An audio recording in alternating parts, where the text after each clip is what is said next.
The Intergalactic Testing Consortium had achieved what most civilizations would consider the absolute pinnacle of educational oversight, the complete and total elimination of academic dishonesty through the application of telepathic surveillance. This remarkable achievement had taken them roughly 8,000 years, consumed the GDP of 14 star systems, and resulted in a bureaucratic apparatus so complex that it required its own dedicated moon just to house the filing systems. The war on cheating had begun, as most institutional obsessions do, with the best of intentions and a complete inability to recognize when enough was enough. It started simply. A few students on Kepler 438b had figured out how to tattoo formulas onto the inside of their eyelids using quantum ink. The consortium responded with retinal scanners. Students developed subdermal data storage. The consortium created molecular-level detection systems.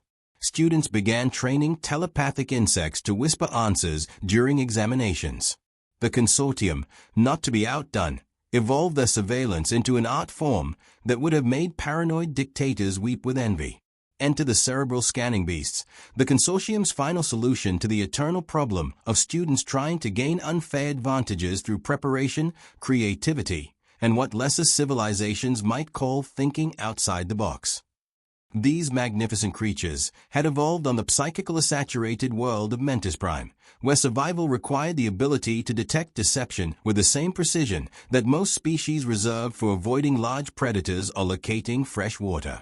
The beast resembled what might happen if someone crossed a giant butterfly with a disco ball, and gave the result the ability to peer directly into souls.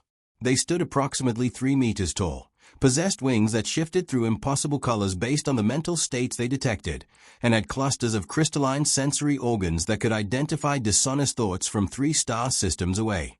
More importantly, they were absolutely incorruptible, mainly because they found the concept of corruption about as comprehensible as most species found the idea of voluntary tax increases. Echo 15 was the crown jewel of the scanning program, a creature whose precision in detecting academic dishonesty had become the stuff of legend across 4 to 7 worlds. Over its 12-year career, the beast had successfully monitored over 75,000 examinations, catching students who had attempted to cheat through methods ranging from quantum consciousness splitting to trained memory worms that could hide in their bloodstreams. Insurance companies offered special policies covering acts of Echo 15, and several universities had built shrines to the creature's dedication to academic integrity. The Cosmic Knowledge Olympics represented the absolute zenith of intellectual competition across known space. Held every 4 years at the prestigious Quantum Learning Institute, a space station that existed in 17 dimensions simultaneously and required a special permit just to think about, the Olympics attracted the finest minds from every civilized world. The event was broadcast live across 800 billion households, sponsored by the Universal Commerce Federation, and served as both educational entertainment and a barely subtle method of demonstrating each species' cognitive superiority over their neighbors. The Quantum Learning Institute itself was an architectural marvel that defied several fundamental laws of physics and at least 3 philosophical principles of good taste. The structure existed in a state of controlled dimensional flux, constantly reconfiguring itself to accommodate the wildly diverse needs of galactic education. Testing suites could be customized for beings who thought in pure mathematics, experienced reality as musical compositions, or processed information as interpretive dance performed in 11 dimensions. Corvex 6, Echo 15's handler, belonged to the Octaran species, tall, ethereally beautiful beings who looked like someone had crossed an angel with a filing cabinet and given the result an advanced degree in making simple tasks unnecessarily complicated. Octarans were famous throughout the galaxy for their ability to turn any straightforward procedure into a complex philosophical meditation on the nature of procedure itself, which made them ideal candidates for educational bureaucracy. On the morning of the Olympics qualifying examinations, Corvex 6 approached his duties with a serene confidence that came from 12 years of flawless routine. The schedule indicated 42 participants from 29 different worlds, representing cognitive architectures that range from a hive mind collective of the swarm worlds to the temporal loop consciousness of beings who experienced all moments simultaneously. It was, by every reasonable measure, a perfectly ordinary day in the life of the galaxy's most sophisticated academic monitoring system. which made it all the more fascinating when Echo 15 took one look at testing Suite 7 and decided that it would prefer to spend the day contemplating the philosophical implications of its own existence rather than enter that particular space. Inside testing Suite 7, completely oblivious to the cosmic institutional crisis she was precipitating, sat Elena Rodriguez. She was human, a designation that wouldn't typically warrant special attention except for the minor detail that humans had only been part of galactic civilization for 42 years, and was still generally regarded as the educational equivalent of earnest but slightly confused exchange students who had somehow wandered into graduate-level courses. Elena was 31. Held advanced degrees in both theoretical physics and applied mathematics from institutions that the galactic academic community politely described as developing, and possessed the sort of calm confidence that suggested she either knew exactly what she was doing or had achieved that zen-like state where worrying about things seemed counterproductive. She sat in her designated testing environment, reviewing her preparation notes and occasionally glancing toward the door to wonder why the examination was running behind schedule.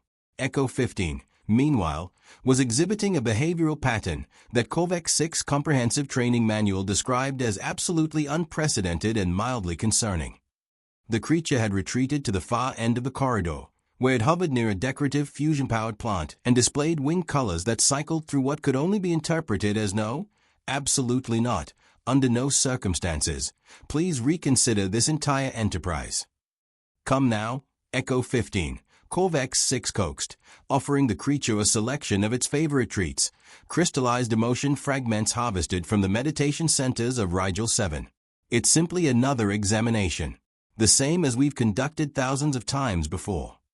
The beast response involved a chromatic display that progressed through 23 different shades of refusal before settling on a particularly emphatic shade of iridescent purple that roughly translated to "I would rather submit to voluntary disintegration than approach that testing suite." This was beyond unprecedented. It was institutionally catastrophic. In 12 years of service, Echo 15 had never refused to monitor an examination. The creature had worked in environments ranging from underwater cities to zero-gravity academies to the reality-inverted universities of the Paradox Collective. It had functioned in atmospheric conditions that would dissolve most organic compounds and in temporal fields that operated backward through causality. But apparently, Testing Suite 7 presented a challenge that exceeded even these extreme parameters. Word of the situation propagated through the Institute's administrative hierarchy with the speed of a particularly energetic supernova.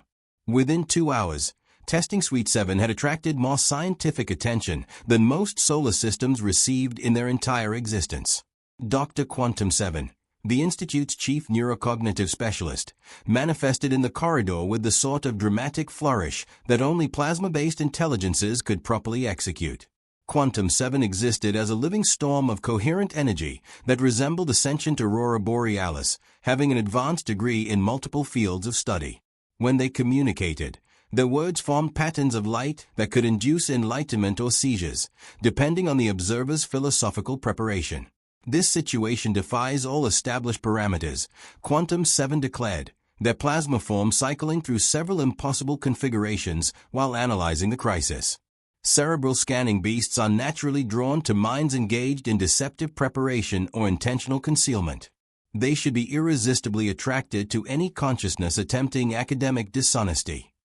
Professor Helix 14 from the Department of Comparative Consciousness arrived shortly thereafter, followed by Dr. Matrix Prime from the Institute of Neural Architecture, and finally Overseer Trix Omega, whose presence indicated that this situation had escalated to the level of institutional emergency that threatened funding streams and public relations campaigns across multiple galaxies. The assembled experts spent the next 4 hours conducting every conceivable analysis on both Elena Rodriguez and Testing Suite 7. They scanned for psychic interference patterns, examined quantum consciousness fluctuations, analyzed electromagnetic brainwave signatures, and even imported backup scanning creatures from neighboring star systems. 3 additional cerebral scanning beasts took one look at the situation and promptly joined Echo 15 in its plant-adjacent philosophical contemplation. Elena, with remarkable patience, submitted to brain scans, genetic analysis, psychological evaluations, and a series of cognitive assessments that would have qualified her for advanced degrees in 23 different fields of study. She answered questions about her educational background, her preparation methods, and her mental state with the sort of straightforward honesty that seemed to make the assembled academics increasingly nervous rather than reassured. "The readings are absolutely fascinating," Professor Helix 14 reported, her crystalline appendages dancing across holographic displays that showed Elena's cognitive patterns in real time. "Human neural architecture appears to be fundamentally unlike anything in our comprehensive databases." "In what manner?" Dr. Quantum 7 inquired, their plasma form shifting to frequencies associated with scientific curiosity mixed with administrative anxiety. "Most sapient species develop cognitive organization according to predictable evolutionary patterns," Helix 14 explained, highlighting sections of her analysis with geometric precision. "Logical processing occurs in designated neural regions, emotional responses in others, memory storage in clearly defined sectors, creative thinking in specialized areas. The result is efficient, organized, hierarchical mental architecture." She gestured toward Elena's brain scan, which displayed activity patterns that resembled a multidimensional symphony being performed by a jazz orchestra having an argument with a quantum physics textbook. "Human cognition appears to function through what can only be described as systematic chaos. Logic, emotion, memory, creativity, and intuition, all interconnected in ways that should result in complete cognitive collapse, but somehow produce functional intelligence." Dr. Matrix Prime, who had been unusually quiet during the investigation, suddenly manifested the energetic equivalent of a significant realization. Oh, my cosmic constants. That's actually quite remarkable." "What precisely?" demanded Overseer Trix Omega, whose hive mind consciousness was cycling through patterns that suggested bureaucratic panic approaching critical mass. "Human evolutionary development," Matrix Prime explained, his excitement building like a chain reaction in a particle accelerator. "They evolved on a world that demanded constant adaptation to unpredictable challenges. Their cognitive architecture didn't develop for efficiency or logical optimization. It evolved for versatility, creativity, and the ability to generate novel solutions to unprecedented problems." The implications began cascading through the assembled consciousness like a philosophical avalanche. Professor Helix 14 was resonating with increasing enthusiasm. "Which means their thought patterns wouldn't follow the sequential, logical pathways that cerebral scanning beasts are designed to interpret. The creatures expect orderly, predictable mental architecture following established cognitive protocols. But humans think in." Dr. Quantum 7 began, their plasma form shifting to frequencies associated with profound amazement mixed with institutional embarrassment. "Creative chaos," Matrix Prime finished. "They think in patterns that our most sophisticated detection systems can't process because they are fundamentally unlike anything we've encountered across 8,000 years of educational oversight." The silence that followed was the kind that occurs when the fundamental assumptions underlying an entire institutional framework suddenly reveal themselves to be based on incomplete data. Across the galaxy, hundreds of species had achieved faster-than-light travel, mastered consciousness transfer, developed technologies that approached the miraculous, and created detection systems capable of identifying deception through 47 different types of mental screening. And yet, none of them had evolved cognitive architecture quite like what humans possessed, not because it was more advanced, but because it was so fundamentally different that their most sophisticated systems couldn't recognize it as organized thought. "So," Overseer Trix Omega said with careful precision, "you're informing me that our most advanced academic integrity system, developed over millennia and tested across 300 species, cannot function around humans because their minds are too creative," Professor Helix 14 corrected with what might have been admiration or horror. "Too adaptable. Too fundamentally human." The institutional implications were staggering. How do you monitor academic integrity when your detection systems can't process the mental architecture they're supposed to monitor? How do you ensure fair examination when your most sophisticated technology is completely incompatible with one species' cognitive patterns? How do you maintain the credibility of an educational system that has just discovered its foundational assumptions might be incomplete? It was Elena who provided the solution, speaking up with the sort of practical directness that had apparently been missing from the entire investigation. "Excuse me, but couldn't you just observe me taking the examination?" The silence that followed was the kind that occurs when a room full of experts suddenly realizes they've been overcomplicating a problem that has a remarkably straightforward solution. I mean, Elena continued, with the patient tone of someone who had been following the entire conversation and found it both intellectually fascinating and slightly absurd. You have visual monitoring systems in the testing suites, correct? And recording capabilities? If you're concerned about potential cheating, you can literally watch me work through each problem step by step. Dr. Quantum 7 looked at Professor Helix 14, who looked at Dr. Matrix Prime, who looked at Overseer Trix Omega, who looked back at Dr. Quantum 7. It was the sort of circular consciousness contact that happens when sophisticated beings realize they've been outsmarted by someone suggesting the equivalent of "have you tried the simple approach?" That, Dr. Quantum 7 admitted, their plasma form modulating to frequencies that could only be described as embarrassed enlightenment, is actually a perfectly logical solution. And so, for the first time in Intergalactic Testing Consortium history, the Cosmic Knowledge Olympics proceeded with a participant who couldn't be monitored by cerebral scanning beasts. Instead, Elena Rodriguez sat in Testing Suite 7, working through problems involving quantum consciousness theory, multidimensional mathematics, and theoretical applications of physics that challenged conventional understanding of reality, while a room full of aliens watched through high-definition monitoring systems and tried to identify any sign of academic dishonesty. They found none, largely because there was none to discover. Elena approached each problem with the sort of creative methodology that had initially confused their detection systems, working through calculations that would have challenged most doctoral-level academics, and doing so with the casual competence of someone who genuinely enjoyed complex intellectual challenges. When the results came in 5 hours later, Elena had achieved the highest score in the Olympics' recorded history. Not just among humans, among all species that had ever participated in the competition. Her performance exceeded previous records by margins that required the development of new statistical categories, and more importantly, proved that human academic achievement didn't require any sort of technological assistance or fraudulent enhancement. The aftermath was quietly revolutionary. Within 8 months, the Intergalactic Testing Consortium had completely restructured its examination protocols to accommodate species with non-standard cognitive architectures. Cerebral scanning beasts remained the gold standard for most examinations, but facilities were required to develop alternative monitoring systems for cases where traditional mental detection proved incompatible with the participants' neural patterns. Dr. Matrix Prime published a groundbreaking study on human cognitive architecture that became required reading in xenopsychology programs across 6 to 7 worlds. Professor Helix 14 was awarded the prestigious Universal Education Prize for her comparative research on mental diversity. Dr. Quantum 7 developed an entirely new field of study dedicated to cognitive incompatibility theory and the philosophy of systematic chaos. Echo 15 returned to its regular monitoring duties, though Corvex 6 reported that the creatures seemed to regard humans with what could only be described as respectful bewilderment mixed with professional curiosity.